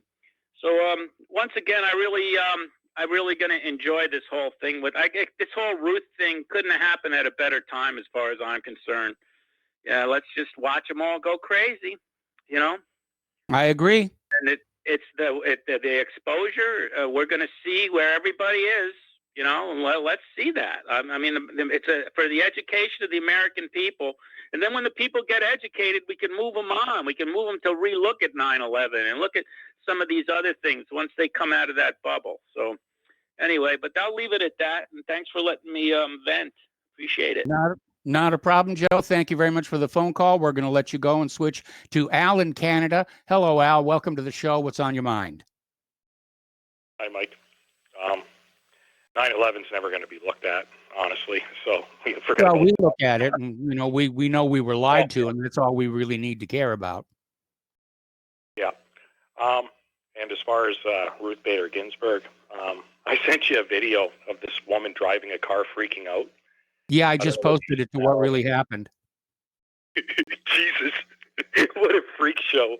Yes. I can't imagine losing my mind like that over anything, except maybe, I just got told I've got 6 months to live or something. Yeah. So, I sent you another link too of the state-sponsored propaganda site up here in Canada, CBC, and so they're saying that. Well, I'll read it. Federal health officials presented new modeling today that shows the epidemic is accelerating nationally. Is that based upon that Ferguson model? I have no idea, but again, I mean, there are people who want to tamp things down and keep people calm, and there are others who are trying to exploit the coronavirus and keep the fear level up. Well, this is obviously keeping the fear level up. Now, once again, in that link, so we have Dr. Tam. She used to work for the WHO, so she's been sucking on taxpayers' teeth her whole life. And then we have this other lady here, Patty. She's a minister of health, and she's an interior designer, Mike. Okay. Good qualification. Like, serious. She is an interior designer. So, can you say anything wrong? This is such a joke. You got to be a joke. You got to be in grade 1 not to see this. It is so obvious. And then, of course, we have the parliament's been prorogued. We have the prime minister is hiding. His wife left him, right? Because you remember just before the election up here, especially in the United States, they were running that story where he was banging his students out west when he was a teacher out there, and they fired him for it. So, I mean, I said that to people. They don't believe me. And, just look in the news. They split up. Why do you think they split up? The guy's rotten. And this guy's running the country. Well, the bankers are, but I mean, like, he's the prime minister. So come on, you can't be serious. It's a joke. And then we have this guy, Doug Ford, in Ontario. And the first thing he should have done in this province was just disassembled, just shredded up the teachers union, because that union has enough power to take this province down economically, and it's disgusting. They have so much power up here, Mike, just like a lot of teachers unions have a lot of power in the States and the United States. What are they here for? Are they here to run the economy or to teach students? Pick one. Well, they should be there to teach the students here, but the problem with unionizing the teachers is they took a profession and turned it into a trade. Well, yeah, they did, because I don't know how it works in the States, but this has been going on up here in Canada for a long time now. That so basically you get a BA in sociology or poli-sci, and then you go for 2 years at teachers college, and now you're a teacher. So you're teaching our kids in grade 8 math, and they can't. They're using their fingers to do it. Yeah, it's a joke. It's disgraceful. When I was a kid, the public teachers that I had, had an MA in something and a BA in something else. They didn't have this poli-sci and sociology nonsense that you can basically learn online. You can learn this stuff online. Yes. You don't have to go to a university to learn this nonsense. It's just memorizing stuff. There's no critical thinking involved. It's disgusting. And it's no wonder kids are so I'm going to say stupid. They're uneducated and they can't critically think. So, and then of course you got this nonsense on the CBC posting this crapola with computer modeling shows that, there's going to be spiking. Oh, stop it. I'm not in grade 2. I can see through this nonsense. I'm starting to rant. I'm sorry, Mike. Well, it's okay. This is a time when people tend to rant. Yeah, but you know, I if you posted that YouTube video of that lady in the car losing her mind, I hope that everyone's listening watches it because it is so funny. It's right at the top of the front page right now. It's unbelievable. Thanks a lot for your time, Mike. You have a good show. I'll be watching or listening and watching. Thanks a lot. All right, thanks an awful lot here. The phone lines are open, 800-313-9443. Turning back to the international news, this past weekend, Russian state television on two major channels devoted substantial segments to review programs, to the ongoing game of chicken that the United States is carrying on in the air and on the seas at Russia's borders, on the Black Sea, the Baltic Sea, the Barents, and the Okhotsk seas in the Far East. From the north, from the south, from the east and west, U.S. warplanes are simultaneously being directed against Russian defenses to probe their effectiveness and score political points.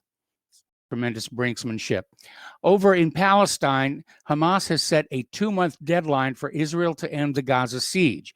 The Palestinian resistance movement, Hamas, has set a deadline of 2 months for Israel to end more than 12 years of its siege on the Gaza Strip.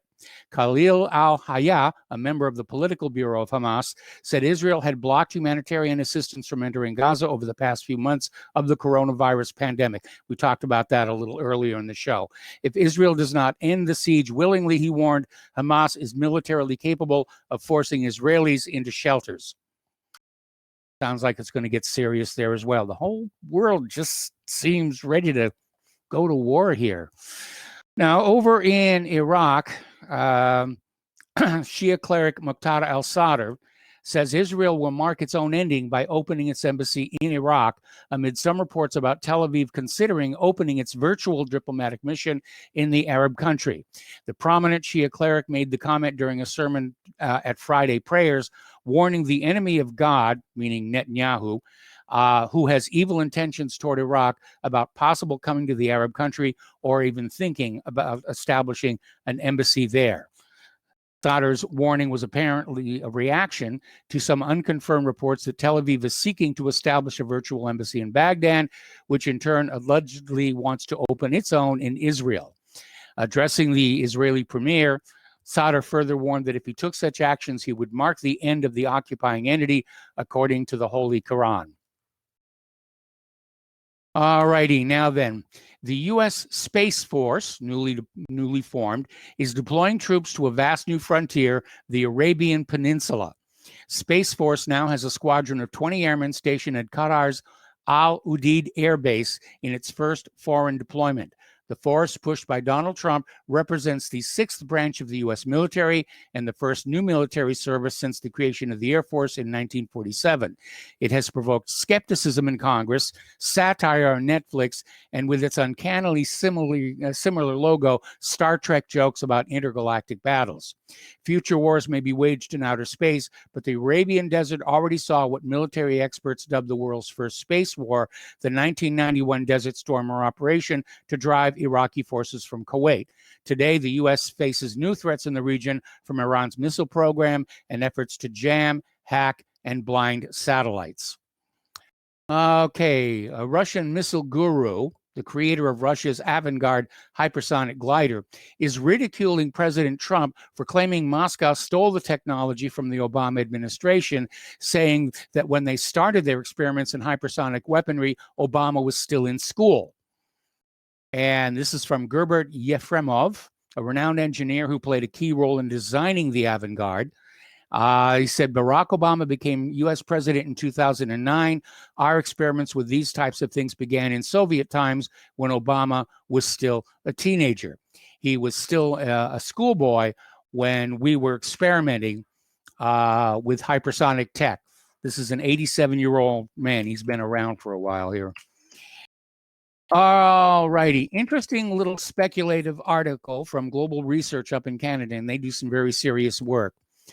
Now, they're talking about the poisoning of Alexei Navalny, who we are told is up and about, which again is kind of a head scratcher because Novichok is supposed to be so lethal. So this article is saying it's likely that the U.S. government had Navalny poisoned because it's an immense propaganda asset to the U.S. to bash Russia.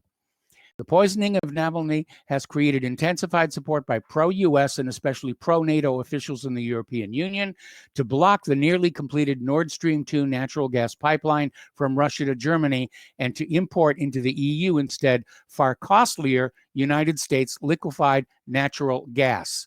A very real possibility thus now exists. The poisoning of Navalny will turn out to have been worth many billions of dollars to U.S. fracking interests by causing the nearly completed Nord Stream 2 to be turned to waste so that fracked U.S. liquefied natural gas will sell in Europe. Yep, that makes a lot of sense. Okay, talk about the economic news now. Banks defy U.S. crackdowns by continuing to serve oligarchs, criminals, and terrorists.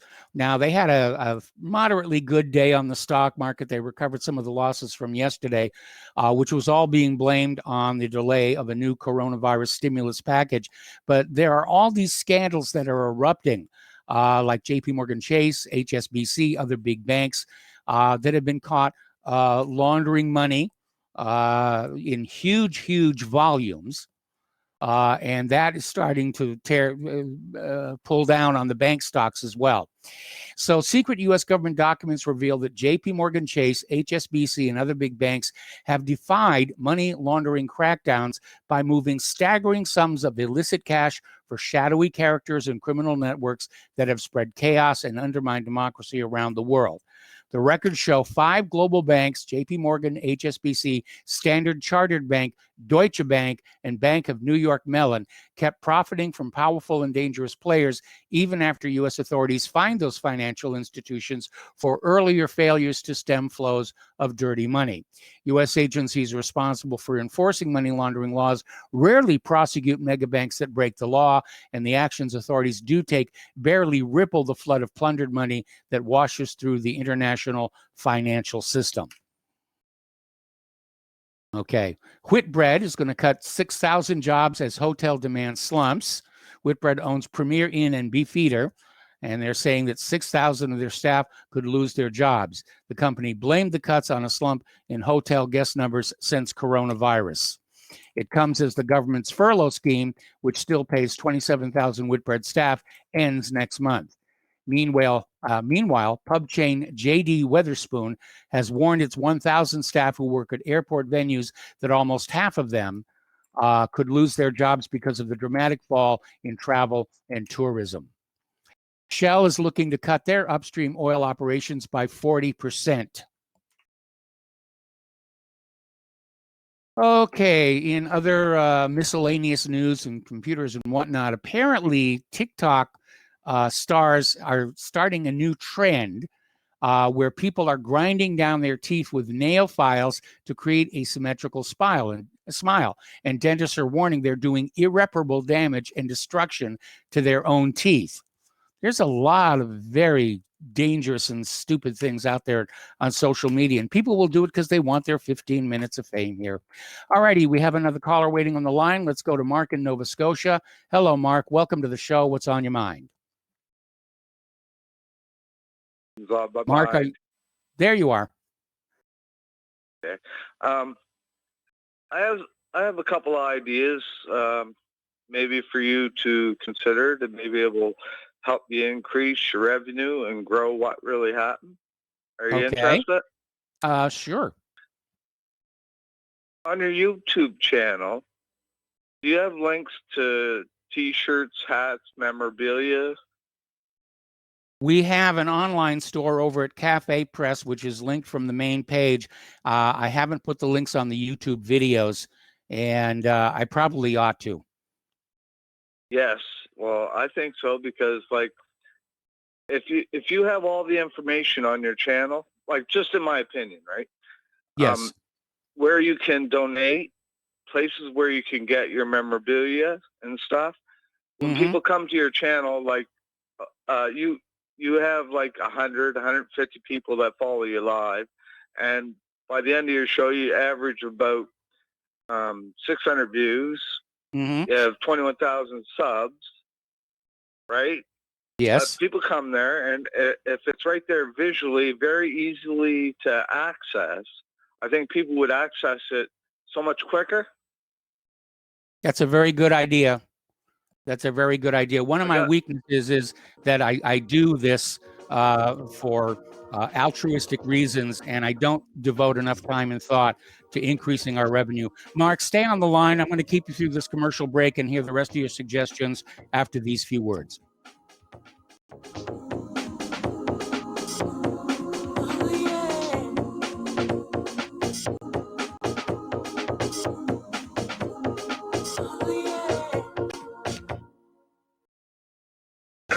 Broadcasting Network late night premiere show of Red Pill Hardcore is hosted by activists that want to hear from you, the listeners. So that you can get involved in the activism, please call in at 800-313-9443 at 10 p.m. to enter the discussion. To book yourself as a guest, call our studio at 202-657-5715 or contact RBN staff. Remember, keep it real and take the Red Pill. So, you love talk radio? Then you'll love TalkStreamLive.com. TalkStream Live is always on, 24/7, with the best streaming talk shows. Find your favorite talkers and discover some new ones. It's free, readily available online or on mobile with any smartphone or tablet. Finding your favorite talk shows all in one place has gotten a whole lot easier. Just go to TalkStreamLive.com. Be sure to download the free apps from Google Play or the iTunes App Store.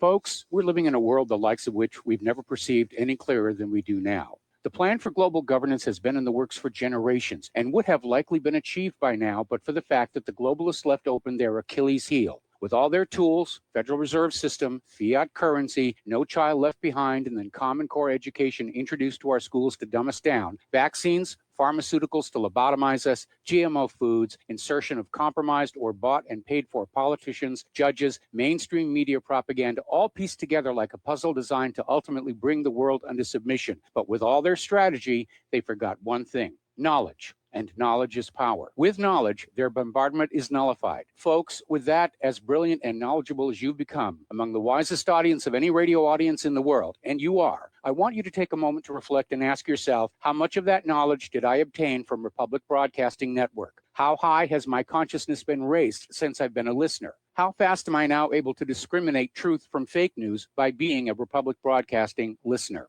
How clear am I now able to see the world since I've been listening to RBN? Ask yourselves those questions, folks. Then ask yourself, what is that knowledge worth to me? Like my morning coffee, how would I survive without it? A voice of truth in a sea of lies. Do we not all need to make sure it survives? Like public broadcasting, we are now finding we can only survive with listener support. Censorship, advertisers being attacked, truth itself being attacked. It's the only way through this. We at Republic Broadcasting humbly ask you to become a supporter. Look at your budget and make a determination of what Republic Broadcasting is worth to you and what you can afford on a monthly basis.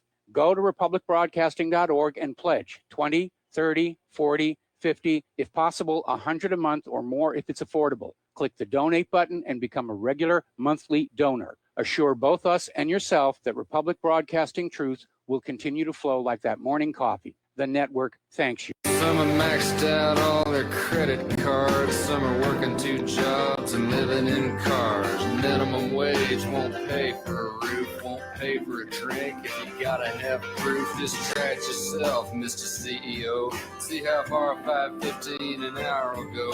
Take a part-time job at one of your stores. I bet you can't make it here anymore. Welcome back to our show here. We're talking with Mark in Nova Scotia, who's got some suggestions for improving revenue generation for whatreallyhappened.com. And Mark, if you could regale us with your next suggestion. Okay, I got a couple of them, Mike, and thank you, and I sure will, because if you succeed, we succeed. Well, thank you. You know, like, when you're advertising, if you did like a flashcard visual, like in between and how whatever particularly you're advertising, whether it be a product, a hat, shirt, cup, pull it up physically during your conversation. And when you're describing where to donate to and how you can donate to, I think that if you added your personal address, I think people would send you cash gifts, whatever, right to you, and they would love to do that for you. You know what I'm saying? So if you had this while you were talking about and explaining these things, and it was visually right there, it would be in their mind as you're saying it, right? And it would stick. You know what I'm saying? That's a very good idea. I'll have to talk to the person who handles our video for us to see if that could be done without causing a lot of grief, as it were. Okay, would you like another idea? Let's have one more, and then we're going to get back to the news. All right. When you're going live, if you opened up so that you could have chats and super chats, people could like super chat a question and maybe could answer it live. You know what I'm saying? So that every time someone was asking a question, there'd be a revenue attached to it. That one, I think I don't like, because it would discourage people from communicating. I mean, you know, I'm always checking my email during the show, and occasionally I'll respond to questions and comments that come in that way. The reason I don't have a live chat on the video feed on YouTube is it was being taken over by all kinds of troublemakers and shills, you know, who were screaming bad words at me, many of them in a foreign language. Okay, I'm sorry, I wasn't aware of that. Yeah. All right, Mike, thank you for the time and your consideration. Well, thank you for the suggestions. That first one was really good, and I'm going to work on the second one here. So thank you for the phone call. The phone lines are open now, 800-313-9443. Getting on back to miscellaneous news here. Facebook has been accused of spying on Instagram users through their phones' cameras. And apparently it's not always when people are using Instagram, and there's a concern about violations of privacy, because very often these electronic devices are in a person's home in areas where they might expect a little bit of privacy. Facebook is being accused of basically grabbing this information and selling it to marketing companies, which I guess is probably about as benign a use of that information as you can get. But there is still a principle that people like, you know, people like their privacy. And they don't like this idea that something is listening to them or watching them at all times. And as a matter of fact, the other day, Claire and I were just sitting in our living room talking about getting some WeatherTech liners for our car. And all of a sudden, the very next day, I'm being flooded with WeatherTech ads on my my browser and my email. And I don't know how they got that information, but it's a little unsettling here.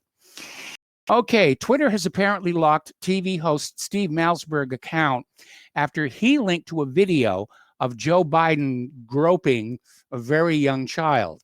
And it was basically locked, supposedly for violation of child sexual exploitation policy.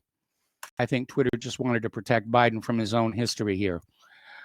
All righty, over in Dusseldorf, Germany, there was a ransomware attack on a major hospital, and it resulted in widespread information technology failure. It forced medical personnel to redirect emergency patients to other facilities, including one woman who died.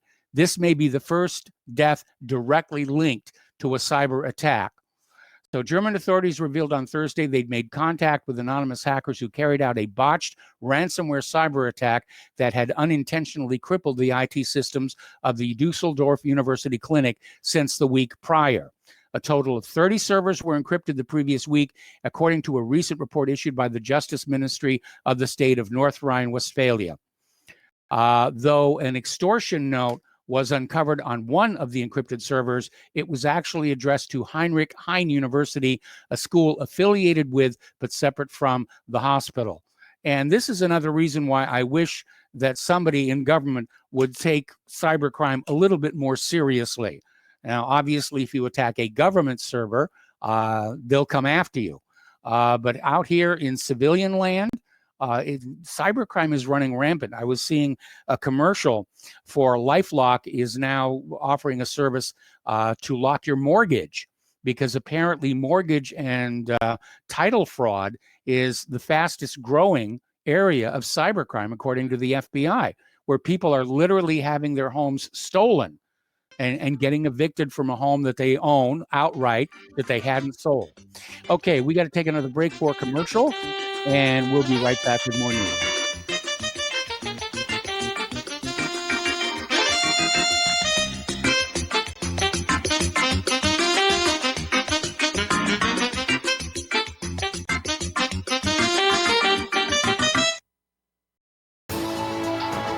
You are tuned in to the Republic Broadcasting Network. Visit our website by going to republicbroadcasting.org.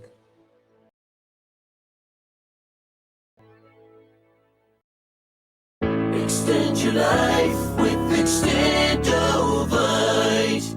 Extendovite really works. Here are some reviews from Amazon.com. Nikki, great product. Have to try it for a few months to see results. After taking Extendovite for about 6 months, I have noticed improvement on the numbness of my hands and wrists from carpal tunnel. I will continue to buy the product. Ken Peaks, 5 out of 5 stars. Works as advertised.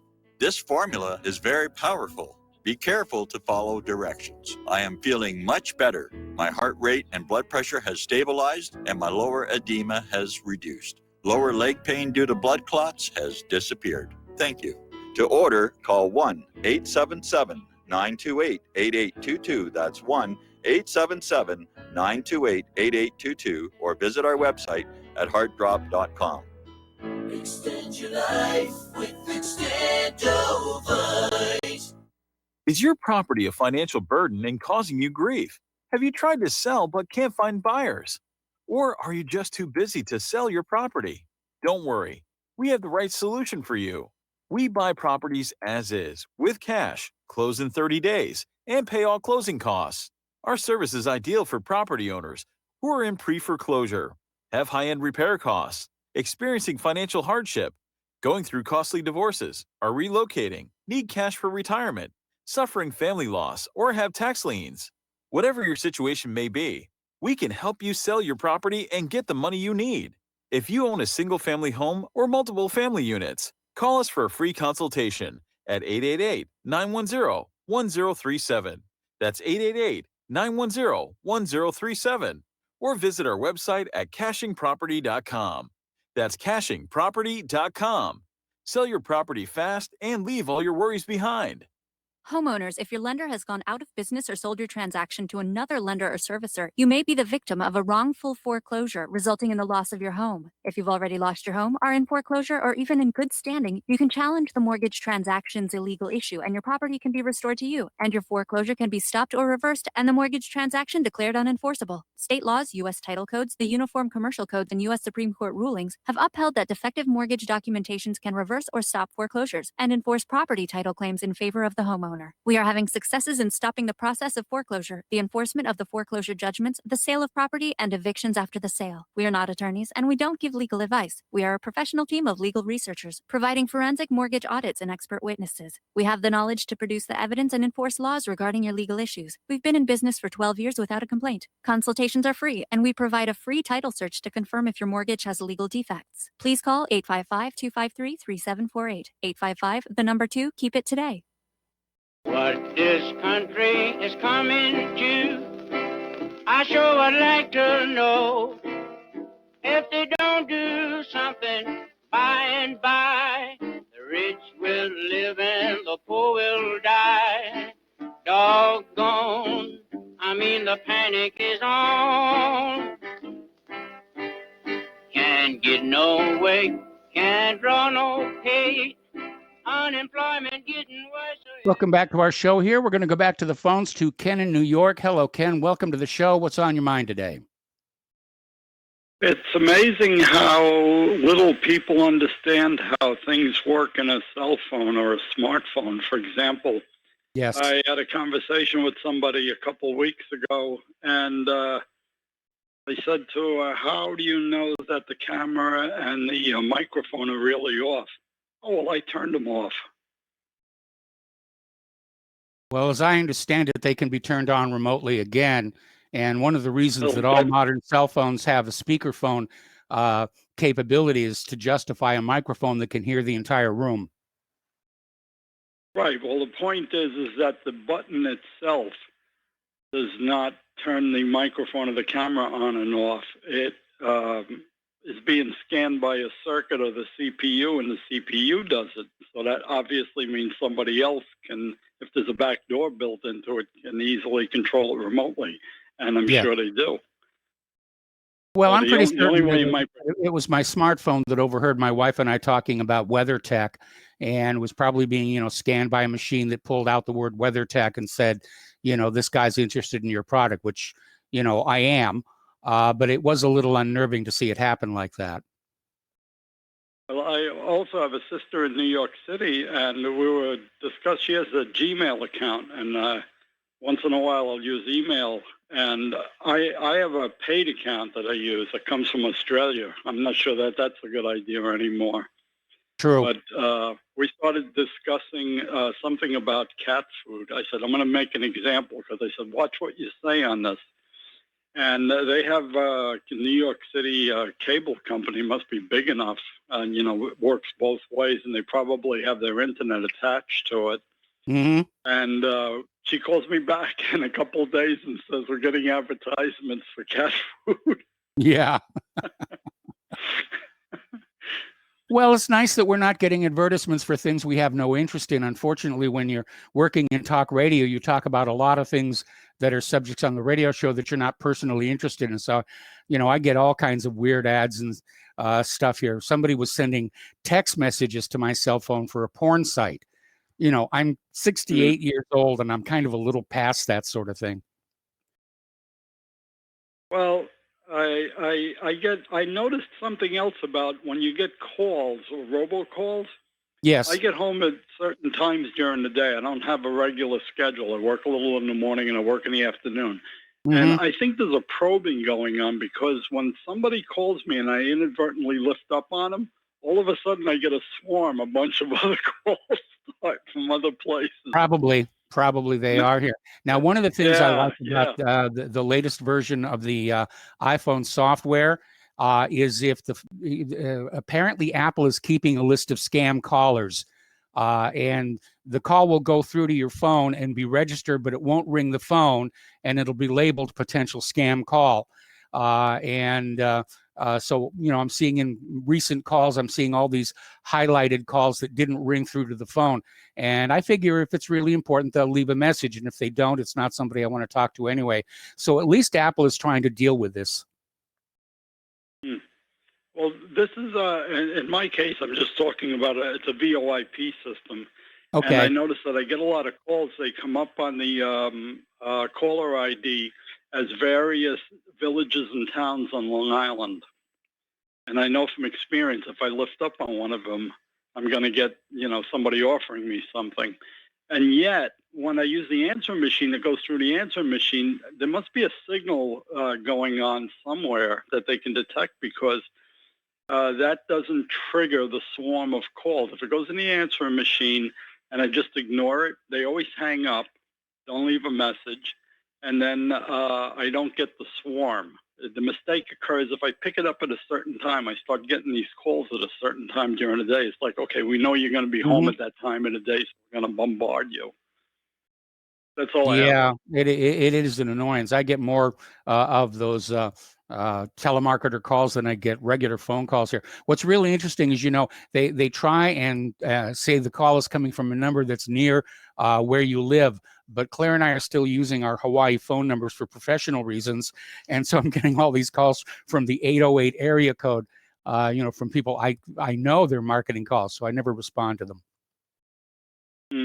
Oh, one last thing. You don't want to respond to some of them, because you could very well be responding to a call that's out of the country, a phone number, an area code you don't recognize, and it might be just hooking you for the cost of making a phone call. Yeah, there are certain Find out who it area is. codes you can dial where it'll like bill your phone bill something like hundreds of dollars. It's an ugly scam that's out there, and nobody wants to do anything about it. I'm wondering, where's the Federal Trade Commission in all of this? Yeah. That's all. All right. Well, Mark, thank you for the phone call. We're going to switch over to Ken in New York. Hello, Ken. Welcome to the show. What's on your mind today? Kenny, that was Ken. I'm sorry. My mistake. Okay, the phone lines are open, 800-313-9443, and we're going to get back to the regular news. Now, out in Kingman, Arizona, there's a group of people who call themselves the Downwinders. And basically what it is, during the Cold War, they would watch the skies light up by orange flashes from the atomic bombs detonated at a government testing site in Nevada, less than 150 miles north of the city. And they didn't think anything of it at the time. They thought, they didn't think the tests were dangerous. Now, of course, all these years later, you've had all these people who've died of cancer, many before the age of 55. And now they're basically fighting for compensation. Saying that the government subjected them to cancer, not to mention all the costs that are associated with that. And, it's going to be a long fight because the government never accepts responsibility for anything that they do. Okay, now, Alameda-based rocketry startup Astra Science had a recent fireworks display in a remote part of Alaska a couple of weeks ago. The company's 38-foot tall rocket prototype failed to reach orbit during its first test launch. Now, there's a big scandal brewing on how big oil misled the public into believing plastic could be recycled or would be recycled. Laura Liebrick, a manager at Rogue Disposal and Recycling in Southern Oregon, is standing on the end of its landfill watching an avalanche of plastic pour out of a semi-trailer. Containers, bags, packaging, yogurt cups. None of this plastic will be turned into new plastic things. All of it is buried. And she said, to me, that felt like a betrayal of the public trust and that she'd been lying to people unwittingly. Now, I remember when I was a kid, plastic was still very much in the future. Yes, that's how old I am. Recyclables were glass, which could and is recycled. I remember taking the empties back to the store from the soda pops, and getting the deposit back on the bottles here. And they were washed and reused, and that was kind of a good thing. But a lot of plastic can't be recycled. It is going into the landfills. I remember when we were living in Kaneohe, Hawaii, there were multiple bins in the trash area, and you had to put the aluminum cans in one, and you had to put your plastic bottles in another, and your glass went in a third, and there was a separate bin for newspaper, and then another bin just for everything else that didn't go in the others. And I remember one day watching the truck, the garbage truck, the trash truck show up there, and they just poured all the bins into the same back of the truck. There was no separation going on. It was all, it was mandated by law that we had to have these separate bins, and we had to put things in the separate bins. But there was no back end to any of this stuff. No back end on any of this stuff. Okay. I wish they would. I think recycling's a really good idea. By the way, speaking of recycling, apparently these face masks we're all being told to wear, they're becoming a major source of environmental pollution. People will take them off and just toss them. Apparently they're showing up in the oceans now. They're becoming as ubiquitous as the little plastic can holders for soft drinks here. All righty, over in New Jersey, there's an 89-year-old grandmother, Glenn Christie Goldenthal, suffers from Alzheimer's. She's maintained her own home for years in New Jersey and done so without incident. Despite her illness, Goldenthal has remembered to pay the government the taxes they demand every year, most of them. In 2019, she underpaid her bill by 6 cents, 1 nickel and 1 penny, which created the perfect governmental storm, because the state claims the authority to force you to pay them for property you own. If you are late paying them, they add on fees and interest that send your bill skyrocketing. Case in point is the fact that Goldenthal's unpaid bill of 6 cents snowballed into more than a $300 bill. That's a 5,000 times increase on the original amount owned. Now, since Goldenthal suffers from Alzheimer's, she didn't understand when the city called her and told her that her home was now being put up for auction over 1 nickel and 1 penny. I don't know, if I'd been in that office, taking the payment, I just would have reached into my pocket for the 6 cents. Ridiculous here. All righty, London's bridges are, in fact, falling down. Pictures reveal how crumbling infrastructure and dreaded COVID-friendly traffic measures are crippling London's crucial Thames crossings. These are an emblem of Britain's engineering prowess and steeped in hundreds of years of history, but pictures reveal how London's bridges are disintegrating into the Thames as they suffer through lack of funds. I hope that doesn't include the Tower Bridge. By the way, you remember that real estate development that was out in, I think it was in Nevada, or is it Lake Havasu? I think it was Lake Havasu. And they bought the London Bridge. It's famous in song, London Bridge is falling down, blah, blah, blah. And apparently they thought they were buying the Tower Bridge, and the early architectural renderings of the property showed the Tower Bridge on the drive leading up to this resort. But it turns out there was a miscommunication, because London Bridge is not the Tower Bridge. The Tower Bridge is the Tower Bridge. And so they wound up with this, they wound up with a London Bridge, but not the one they thought. Apparently, archaeologists have uncovered 27 ancient wooden coffins buried for 2,500 years in Egypt, in the largest discovery of its kind. 27 sarcophagi that were buried 2,500 years ago have been discovered in Egypt. Archaeologists working at the ancient Saqqara necropolis near Cairo uncovered the incredible collection. It's estimated that only 1/3 of Egypt's antiquities have been found so far, despite all the digging and remote sensing and everything that's going on here. Initially, only 13 sarcophagi were found earlier this month, but further efforts have uncovered an extra 14. All righty. For those of you who keep your eyes on the skies, apparently at least 5 space rocks are currently headed towards Earth this week. Japan is going to extend its Hayabusa 2 asteroid hunter mission. So we're having this cosmic barrage of boulders and debris. NASA is warning of at least 5 close asteroid flybys this week. None are expected to hit. This happened just days after Japan's space agency announced it would be extending its asteroid hunter mission. To kick things off, yesterday, the 10-meter and 16-meter 2020 RQ-6 and 2020 SJ-2 shot past the Earth at distances of 1.2 and 1.4 million kilometers, respectively. I know that looks like a huge distance, but in astronomical terms, that was a near miss. 3 more near-Earth objects are expected to fly past. Actually, today was going to happen. And we're all still here. All righty. Paleontologists have uncovered a new 125-million-year-old dinosaur species in China. Paleontologists digging in China have discovered a new burrowing dinosaur species believed to have existed 125 million years ago. The fossils were uncovered in a geological formation known as the Lujiatung Beds in Jingzhou, a city in the central west Liaoning province of China. The Lujiatung beds, rented lips, are the oldest layer of the larger Xixian formation known for its preserved fossils. They're finding a lot of stuff over there.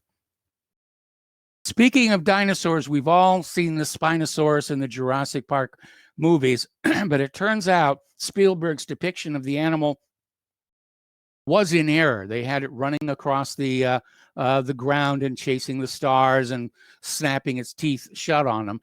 But it has been suspected for a long time, because of the actual shape of the snout and the skull, that it actually led an aquatic existence. In fact, there was an article in National Geographic a while back basically correcting this perception and saying that, yes, Spinosaurus lived primarily in the water and lived on fish. And they have found hundreds of Spinosaurus teeth unearthed in an ancient riverbed that flowed through the Sahara Desert 100 million years ago that confirm this observation. The giant predator had an aquatic lifestyle. Larger than the Tyrannosaurus, the 50-foot, 7-ton Spinosaurus lived in North Africa some 95 to 100 million years ago. With a limited fossil record to analyze, scientists had assumed it was a land dweller. And no, it is not. Okay, phone lines are open, 800-313-9443. Okay, interesting little article that came out of patriotrising.com. Mandatory mask wearing is silent terrorism meant for psychological submission. This dovetails in with that story we reported earlier, where so-called medical experts are saying face masks are now going to be permanent, which I will not accept, just so that you know where I stand on this whole thing. But The agenda is clear as day and is being implemented not only as a test of mass societal compliance, but also to force people apart and to remove closeness, expression, and emotion from the human psyche. What they're trying to discourage is people talking to each other. That's the reason for that 6-foot separation. It's already been proven that coronavirus can travel that 6-foot separation easily. But if you're 6 feet apart, it's harder to hold a discussion about what's going on with the government, what's going on with the wars. And this is a purposeful state exercise with the intent of destroying the spirit of the American public, leaving only a society of unfeeling and obedient drones waiting the next order handed down from on high. Okay. Sergeant Jonathan Mattingly of the Louisville Metro Police Department, who was shot by Breonna Taylor's boyfriend while leading a drug raid on their apartment last March, sent out a fiery email to around 1,000 police officers early today, lamenting how cops are being demonized in the age of Black Lives Matter while criminals are being canonized. Ron Paul is still out there campaigning for Julian Assange, saying that this is a war on truth here. Now, over in Pennsylvania, there's a lot of flip-flopping going on regarding the coming election. A judge ruled, I think it was last week, that, we got to take a break for commercials. Back with the last segment of our program after these few words.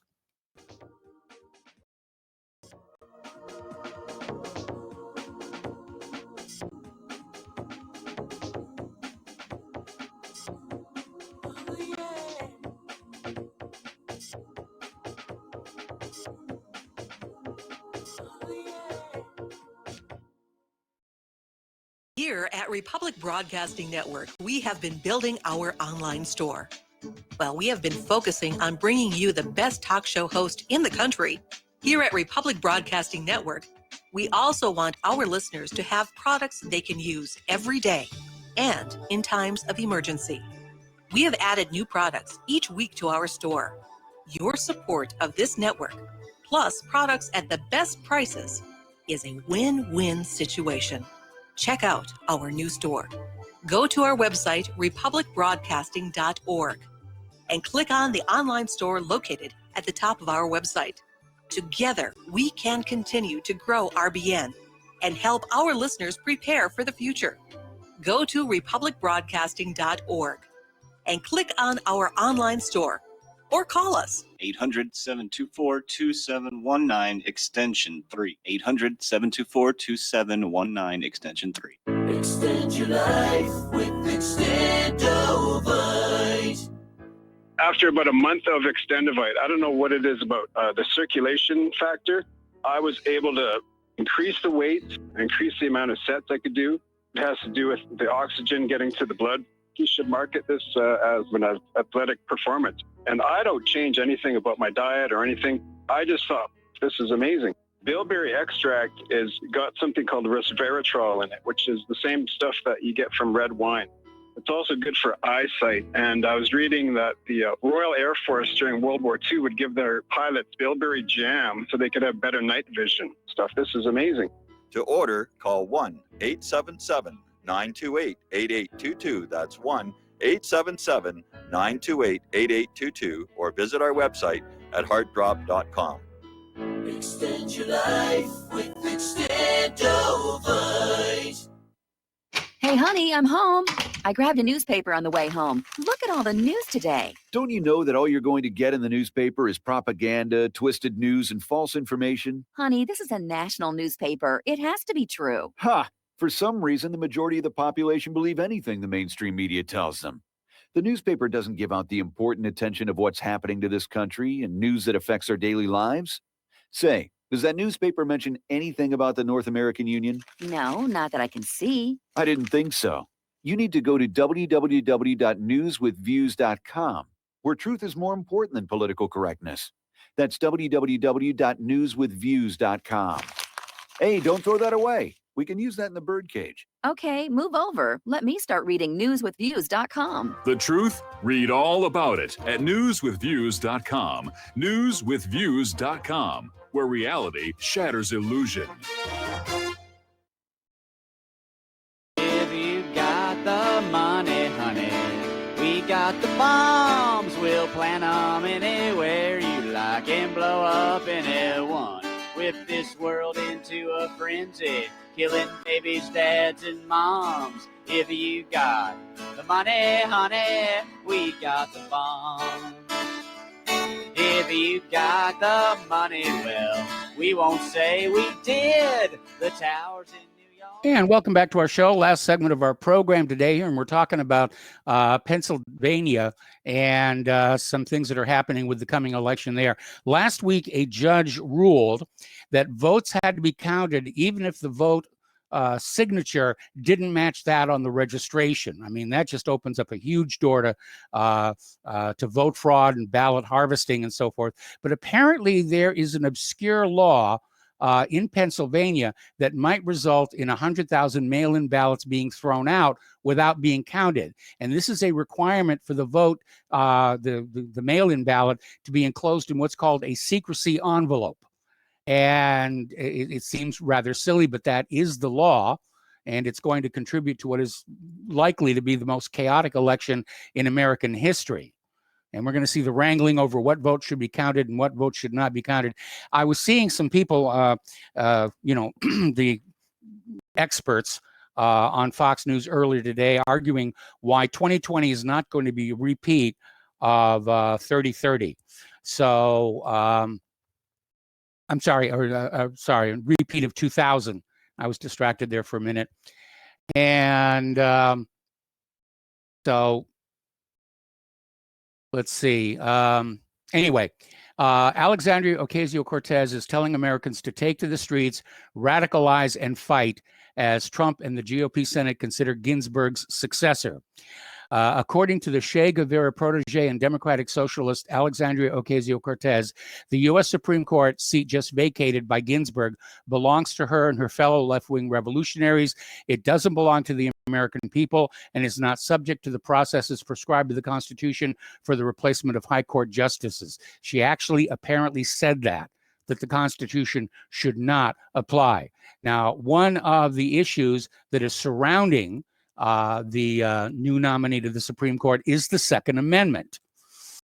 Now, before last Friday, it was urgent for every gun owner in the country to vote in the November election. And now with the death of Supreme Court Justice Ginsburg, it is critical for the survival of the Second Amendment to retain the Republican majority in the U.S. Senate and for Donald Trump to be elected to a second term. This is coming from a lot of people in the gun rights community. Okay. 87% of New York City bars and restaurants couldn't make their August rent. COVID has upended middle-class family finances. It really does seem to be hitting them here. Patriots line up for miles in Ohio to see Donald Trump. Record-breaking GOP fundraising haul just in time for the final Trump push. And let's see. All righty. We talked about Boris Johnson announcing numerous further level 4 restrictions that will last for a further 6 months. Joe Biden is striking out at the president. He seems to be going back to bashing him for his response to the COVID death toll. There was a White House press conference earlier today, and I got to tell you that McEnany, she's amazing. We're going to see her in Congress somewhere down the road. I'm willing to bet a whole nickel on that. Okay, there's the music. It's time for me to get out of here. Please stay tuned for John Stadmiller. I'm sure he's got lots of interesting things to share with you. Please spread the word of Republic Broadcasting. Spread the word of whatreallyhappened.com. Please donate. We need your help to get through this rough patch right now. And I know you're all short. So are we, but we need your help. Please chip in all that you can. There's no such thing as too small a donation. We'll be back tomorrow. Aloha, America.